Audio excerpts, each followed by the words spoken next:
Okay, so good morning. So today we're going to talk about the heart. Um, the heart glass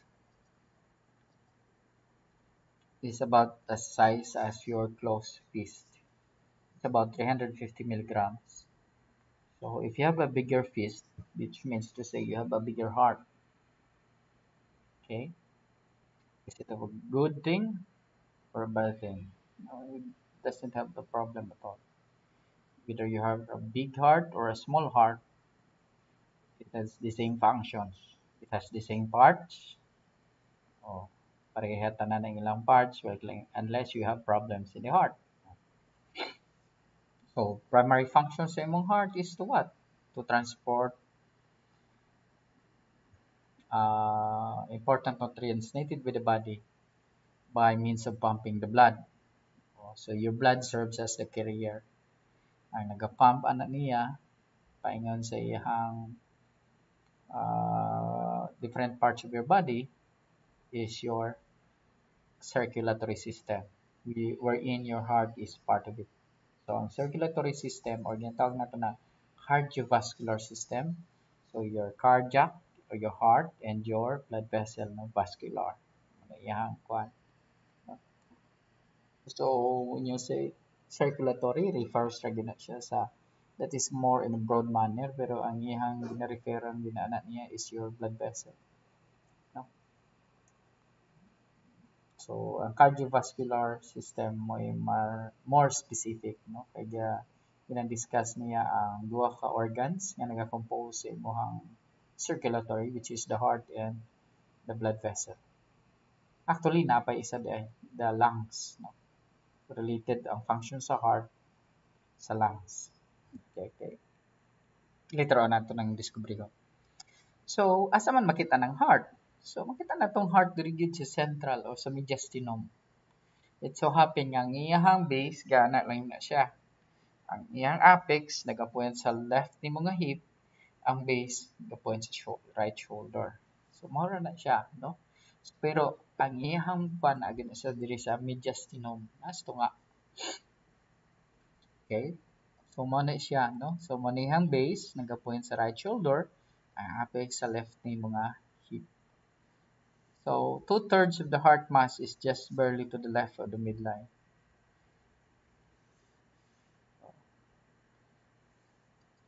Pericardium. Ano man ang pericardium? Pericardium is a thin membrane that surrounds and protects the heart. Mo ni siya, oh. Kana. Mo na siya. No? Murag kwan siya, murag iputo siya og plastic. So, ang outer layer niya is pericardium. So, that is a connective tissue. So, sulod na siya sa imong pericardium na ginato nga precardial fluid. Pericardial fluid. So, sa purpose itong pericardial fluid, lubricates na siya nga ang imong heart makamove siya within that cavity. Okay? So, di siya ma-impede, no? So, ana. So, kung imong tanawon sa actual, later on akong i-show sa 3D, three-dimensional nga view ang um, imuhang pericardium, no? So, inana siya. So, naay pila ka layer so, sa imong pericardium. So, na siya fibrous pericardium, which is the toughest one, which is the outermost layer. Then, you have your sa sunod niya, you have your serous pericardium, which is divided into parietal and visceral. Kanang serous pericardium, duha na siya ka layer. Ang parietal actually ang parietal is a continuous layer sa fibrous. Pero in between nila, no, naana siya fluid. Mo na to siya ang pericardial fluid. Then kanang visceral layer mo na siya naga-adhere gyud sa tissue sa heart, no? So kana siya muscular tissue. Then you have your myocardium. Then sa sulod niya is endocardium. Okay? Ano siya ang layer anang pericardium or connective tissue that envelopes the heart.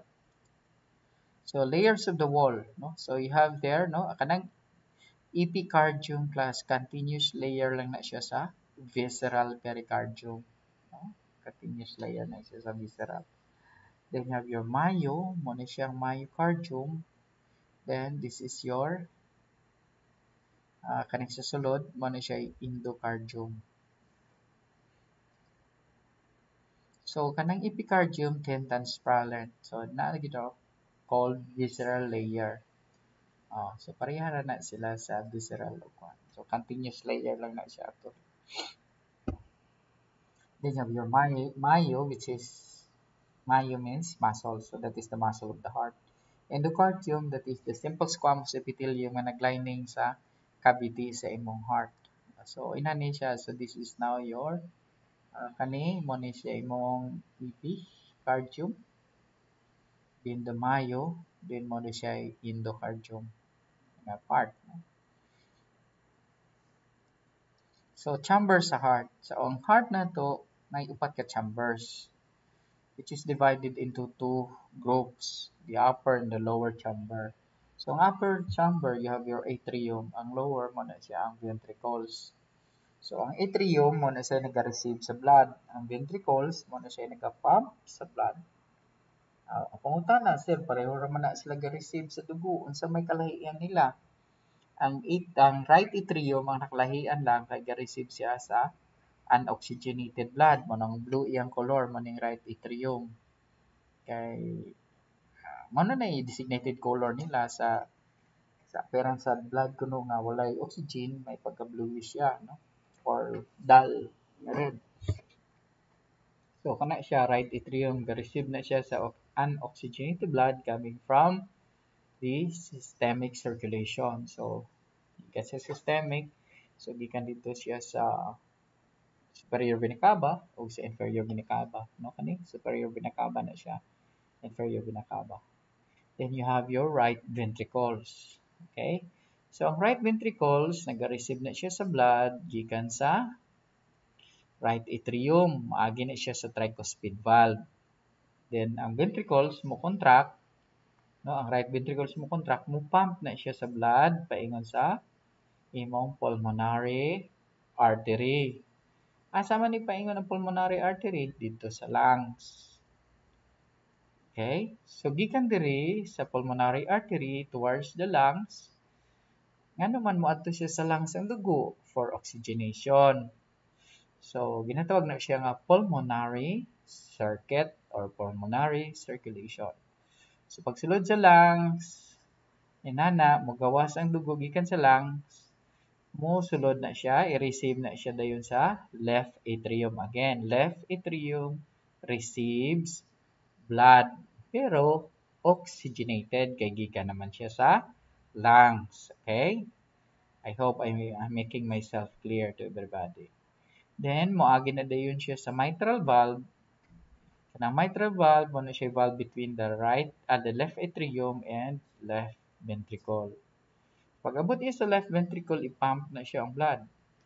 Pag pump sa blood, asa paingon? Sa aorta.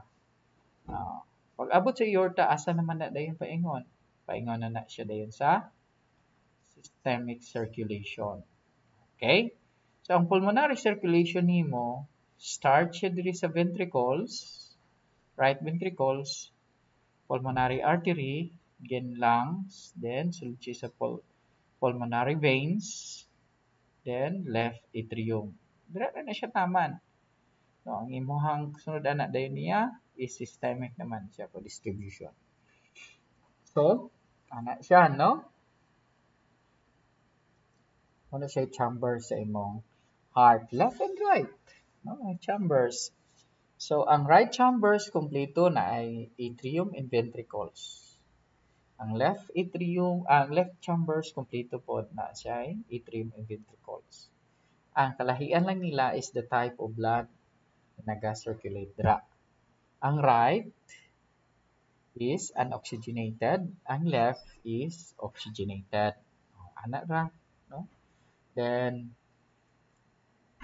ang left mag-pump sa blood to the systemic circulation, whereas ang right mo pump siya sa blood towards the pulmonary circulation. So, if you notice, kung imong i-dissect ang heart, whether mammals man siya, whether cow o any mammals, makita nimo ang distinction between the right and left nga ventricles when it comes to the myocardium. Ano man, sa may klahian. Remember nga imong right ventricle, siguro siya mo pump og blood paingon sa lungs. A heart and lungs is very near. Duol ra kaayo. Pero ang imong left ventricles mo pump siya og blood paingon sa lahi-lahi nga parts sa body. So it requires greater amount of force. That's why kinahanglan pod dako ang iyahang muscular layer. So baga ang imuhang myocardium sa left ventricle compared sa right ventricle. Okay, so inana siya. So ang valves nga makit-an dira, no? So naano siya valves nga makit-an, okay? Okay. Sa left, sa right side sa heart, makita na ng tricuspid and pulmonary semilunar valve. Okay? Diri sa imong pulmonary artery base niya. For primary purpose ng imong valve is to prevent backing flow of blood. Example, kung mupump ang imong ventricles, para di siya mabalik diri sa atrium, mosara na siya. Kay ang location or ang pagka-construct aning valve nimo is a one-way valve. One-way lang siya, no? Ang pag pump niya sa imong ventricles, mo ana mo sarada yun siya. So dili na siya mag-backflow. Mao gyapon na sa pulmonary semilunar valve paingon dito sa pulmonary circulation. One-way valve na siya. Once yung mag-relax sa ventricles, pagbalik sa blood, dili na siya kay mulak na sa diaphragm. Dili na siya mag-backflow. Mo gyapon ang mitral ug ang diring aortic valve diri sa imong aorta. Okay? So manay primary purpose sa valve. So diri sa right side, you have your tricuspid and pulmonary semilunar valve. Sa left side, you have your mitral valve or bicuspid, then aortic valve. Muna siya yung mga valve sa heart. Okay. So ang appearance sa valve inani, no? So one way tanawa. So kanang iyang leaflet sana pagbalik sa dugo, ma-filled na, musarado dayon na siya. Mao gyapon ni, no, sa may bicuspid of mitral at tricuspid. So bicuspid gitawag ng bicuspid kay duha ra nakakas. Ang tricuspid kay tulo, no. Now, niya pa. Unsay kalahian sa imong aortic o pulmonary semilunar sa imong mitral o tricuspid. Now, maoning kalahian. This is the difference. Since your tricuspid and your mitral valve are subject to high pressure, so therefore kinahanglan sila og additional nga reinforcement para di sila mag open backward. So that's why they are attached to kaning structure ginatawag chordotendinae. Okay, then kanang tip sa chordotendinae naka-attach na siya sa papillary muscle sa heart. Ang primary purpose ani niya nga inig contract sa ventricles, whether it is left or right, pag sarado niya dito sa opening, dili siya mag backwardly open. Kay ngano man mo tighten dayon ning imong chordotendinae, then i-pull siya sa papillary muscles. So walay mag open backwards, no? Kaya na-tighten man siya. So di siya mag-backflow. So maning appearance sa imong bicuspid, no? So pag open niya, mosulod ang dugo. Pag contract sa ventricles, stuck. Diyan moana siya. So pag igo dira sa blood pressure, dili man siya mag-open backwards kay ngano man mahukot man ni ang chordotendinae. So mo na siya i-function niya. So sa pay ana amo niyo ni ang appearance. So this is already the cadaveric no appearance. So this is the papillary muscles, the chordo tendinae. This is your cusp. Okay? So ana siya. Mao gining appearance class kung naka-open mo sa heart. No? No. Kani this is your semilunar valve. Ana. So one way siya. So pag backflow sa dugo, timan na mo murag nagsalod siya no. Kay masalo niya ang blood, mosara na siya dayon. Mulak na siya. Hindi na siya mag-open backward. Ana na siya ang appearance. Now let's go with the arteries and veins. So kung imong tanawon, ang arteries lahi pud siya sa veins. Remember, ang imuhang arteries isumpay siya sa aorta, di ba? High pressure areas. So, kay high pressure man na siya, kung imong tanawon ang arteries, baga po siya og tunica media. Anong tunica media? That is your muscular layer sa blood vessel. No? Naitulo na siya ka layers ang imuhang blood vessel. The tunica externa, tunica media, which is made up of smooth muscles, and the tunica intima, which is the continuous layer of your endocardium. Yan na siya. So, kaning tunica externa, continuous layer na sa epicardium. Mao ba ni pod? Okay. Pero smooth muscles ni, ha? Dili ni cardiac, ha? Dili ni siya continuous sa imuhang cardiac. Ang imong tunica media.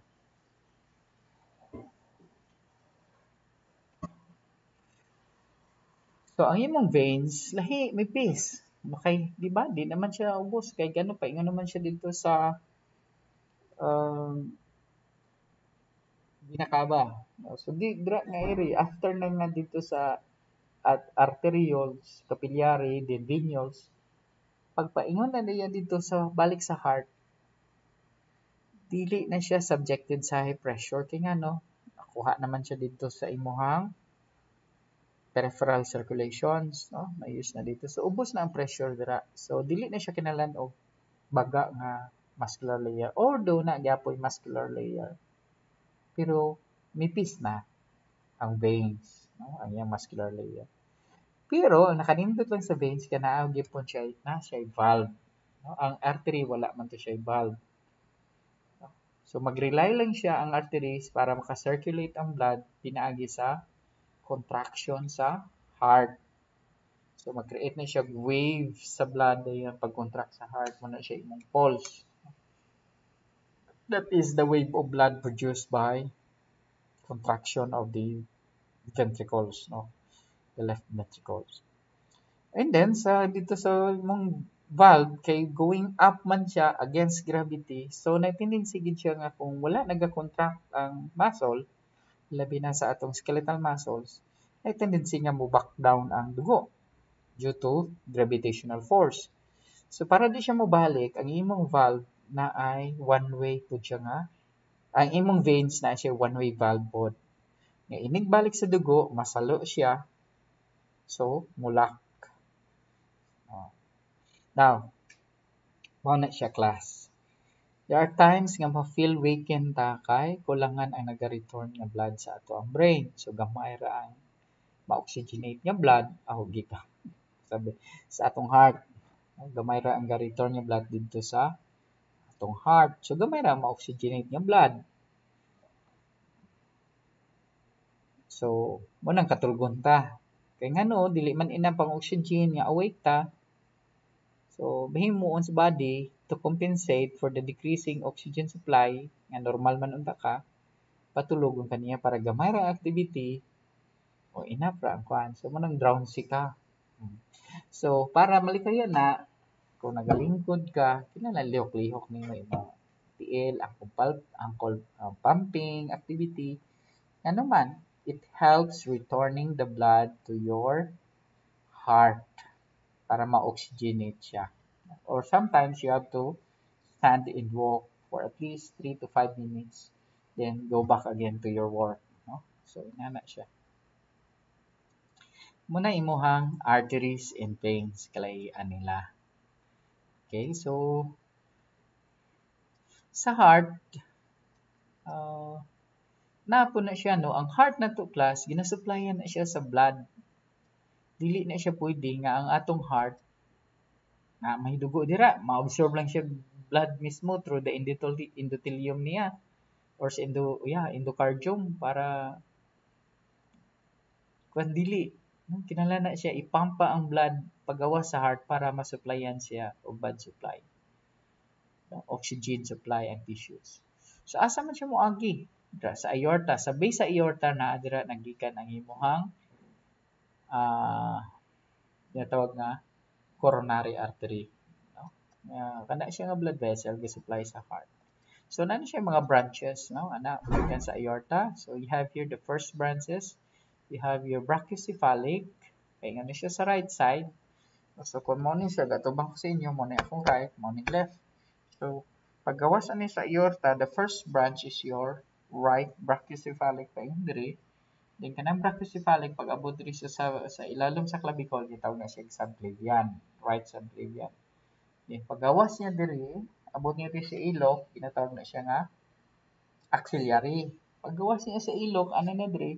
Brachial. Pag abot niya diri sa sicum, tunga na siya sa duwa, no? Paingan na diri na siya din ulnar artery, then radial, no? So ana siya depende kung asa dapit makita na ang artery, dira siya gina-name, no? Sunod nga branch sa brachiocephalic is your left common carotid. So ang left common carotid nimo is a direct branch coming from your aorta. Then after that, you have your left nga subclavian, no? Ana siya, no? Ana. So ang right nimo nga common carotid, gikan para na siya sa imuhang right brachiocephalic, nagsaka diri. So ang left is direct, ana siya. Okay? So mo na siya, no? Muna, if you are going to measure the blood pressure sa patient, makita ninyo ang na-difference yun about 10 millimeter mercury ang right compared sa left. So, of course, kay first branch man siya, no, brachiocephalic. So, but kasabot mas taas-taas dapit ang blood pressure sa right compared sa wala nimo na arm. So, muna gina-advise nga kung magkuha kag BP, dito ka kuha sa right side, dili sa left.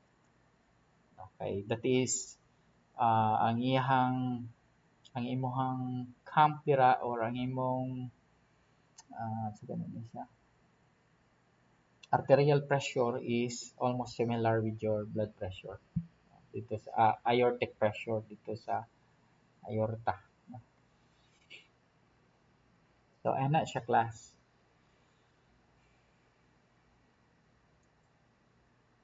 So muna ni gina ko na mention, no, duha ka circuits kung asa mag-circulate ang blood flow. You have your systemic circuit and your pulmonary circuit.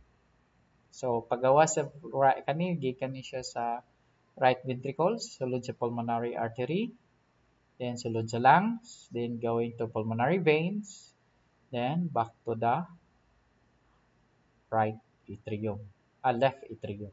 Systemic circuit gikan dito sa aorta going to the artery, no, dire aorta, no, arteries, then paubos, pag-ubot niya dito amot sa arterioles, capillary, venules. From venules you have your veins, then vena cava, then right atrium, then your right ventricles, then going to the lungs. So, ano na siya ang imong systemic circuit. Of course, dito ra sa taman sa right ventricle sa wala na siya dito abot sa lungs sa so mo na siya, no, ang atohang blood flow. Mo na siya. No? So this is your this is systemic, no, circulation. So kani siya, no, artery kani this is the pulmonary, no, kani pulmonary ni siya, pulmonary. Kani mo ni siyang systemic. Paingon diri. Kana systemic na siya dira. So diri gibahin, no? So this is your kani diri mo ni imong pulmonary circuit. Okay? Pulmonary circuit. Gikan diri paingon diri mo na siya systemic circulation. Okay? So gikan diri paingon ana pulmonary circuit. Gikan diri paingon dira taman diri systemic circulation. Okay? So coronary circulation man ni siya na kugina. So you have here the left coronary artery asan is lagi kan tanawan na sa base sa aorta. So muna siya yung nag-supply sa blood o diri sa imong heart. So you have here left coronary artery, then your circumflex branch, okay? Then anterior interventricular branch, then diri na kay right coronary artery, paingon na siya diri sa marginal, paingon gina dito sa apex. Nagapon siya veins nga naga-drain ani. So ang drain sa veins is dira siya sa vena cava. Ana, no, these are example, no. So this is a cadaveric heart. So mo na siya. So kani siya class, mo ni siya mga blood supply ang mabara kung magkaingon sila magka-cardiac arrest ka, no? Mga magka ischemic heart disease o ischemic magkasabot na kulangan og oxygen supply and tissues. So ang mabaraan na kani nga mga blood vessels, no? Ang imong arteries. Mo na siya. No? Or cardiac arrest. Ang ginatawag heart attack, you know. So this is the cardiac muscle tissue. So di ba ang cardiac muscle tissue is lahi siya sa smooth muscle. Although striated na siya pero naa siya ang kalahian nila na siya ginatawag nga intercalated disc which connects, no? Dito sa ato say disc man to. So kani siya na sa intercalated disc. Ang intercalated disc is enables your cardiac tissue to branch out, no? Mag-branching siya. Magsanga-sanga. Unlike sa skeletal muscles nga isa ra siya ang fiber is straight. Cardiac muscles na branching. Ang naga-enable sana niya is your intercalated disc.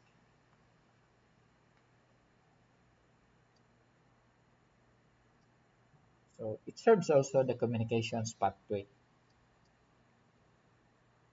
So ang cardiac muscle tissue is ang kalahian pagid ani niya kaysa uban nga muscles sa smooth ug sa kan is capable siya to produce its own electrical activity.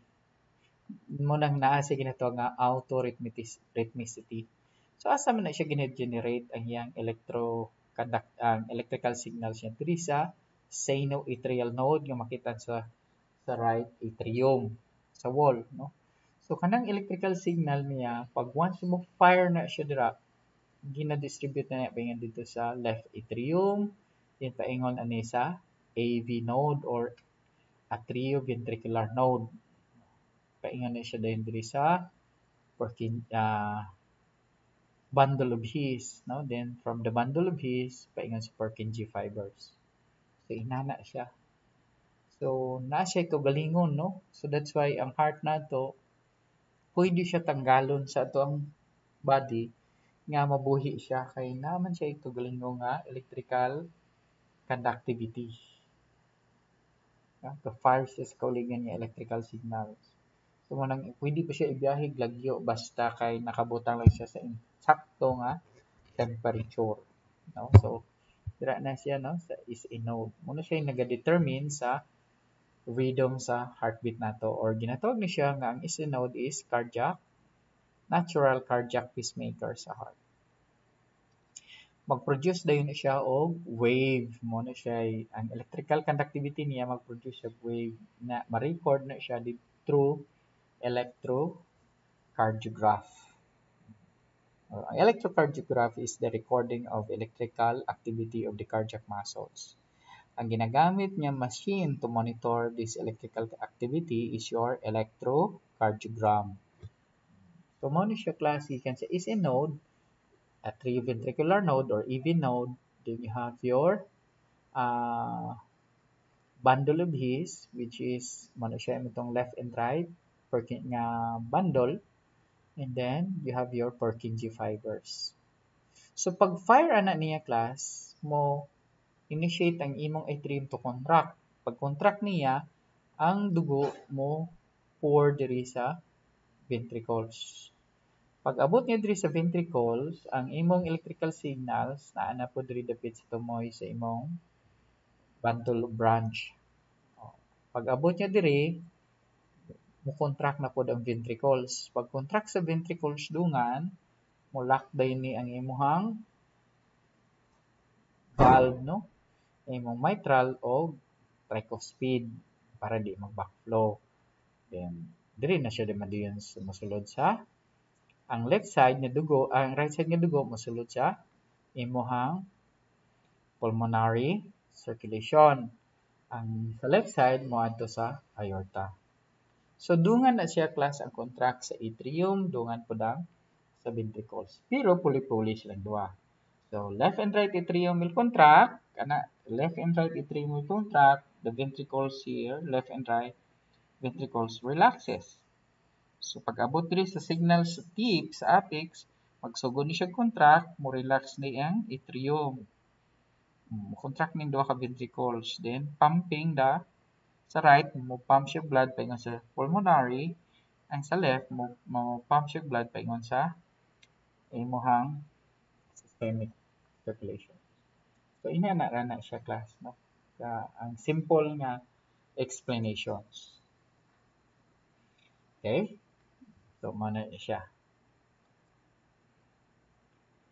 So kinsa may control ana sa activity sa heart? Okay, as I mentioned, you have your autonomic and nervous system through its sympathetic and parasympathetic. Unsa may ginagamit? You have your vagus nerve for parasympathetic and cardiac accelerator. So dira na siya, no? So unsa may maka-trigger ana niya? Basically, sensation. Unsa man nga sensation? Kita ka gwapo.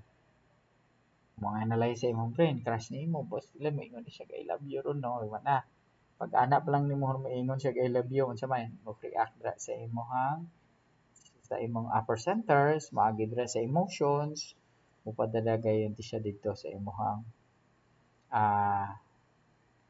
pons, no? Yeah, medulla oblongata. Then sa medulla oblongata na siya dira imong craniosacral.